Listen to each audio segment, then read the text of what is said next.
A weapon that can pierce through behemoths and wound them, the Warpike is very flexible with its combos and has plenty of specials that can change the way the weapon can be used. So if you're wanting to learn about the pike life, here's a few things to get you started.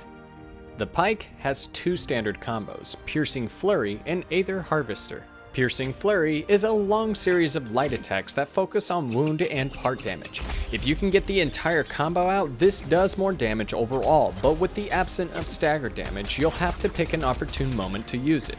Also, just note that the last part of this attack will consume stamina. Aether Harvester is 3 heavy attacks that will hit the behemoth multiple times with part and stagger damage. This combo will be your bread and butter for quickly taking down a behemoth, but it does consume a lot of stamina and locks you into a fairly long animation, so be careful. And despite the fact Warpike only has 2 combos, you can weave these 2 together, allowing you to change up your attacks mid-combo. On top of that, you will have a light and heavy roll attack, both of which can boot behemoths. This does require some strict timing to perfectly interrupt the behemoth without getting hit, so don't expect to nail this timing down without some practice. Warpike also has a charging attack at its disposal, which can be done by running and holding down the light attack input.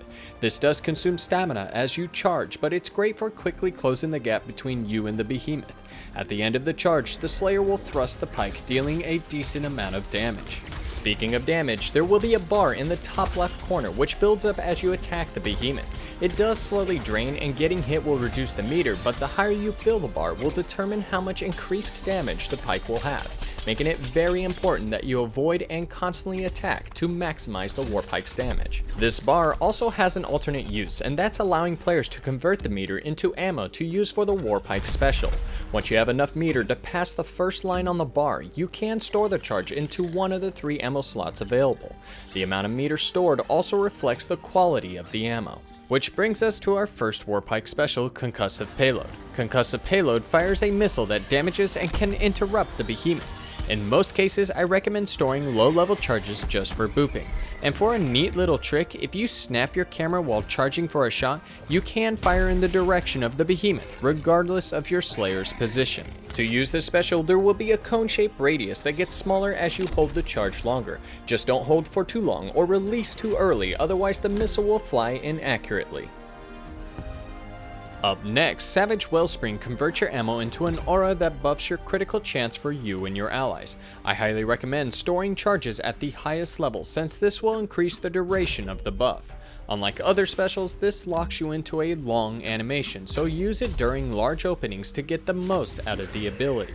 And last, we have Reckless Leap, which will perform a flying lunge that will strike the behemoth if it connects.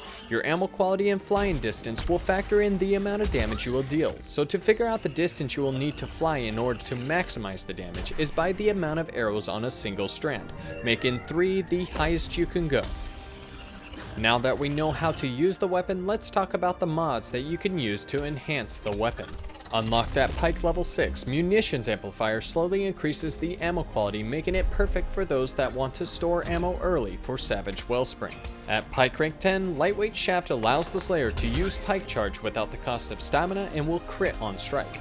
It's a great mod for chasing agile behemoths. At Pike level 16, Balanced Spearhead will increase the damage of a combo every time you alternate between the 2 Pike combos. It's currently not a solid mod to use due to the lack of damage it provides and the time it takes to weave a combo, so for now I don't recommend using this mod. Bought at Lady Luck's shop, Barbed Spearhead increases your wound damage after landing a rolling light attack.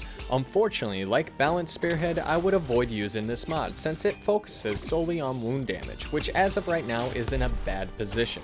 So until changes have been made to wound, I would stay away from this one. Also bought at the shop, Executioner Spearhead increases the pike's damage each time a part has been wounded. The more parts you wound, the stronger your pike will be, making it a great mod for solo hunts.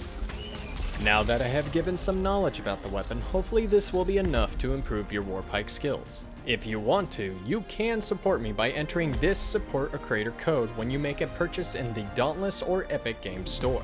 Till next time, thank you everyone for watching, and I hope to see you in Dauntless.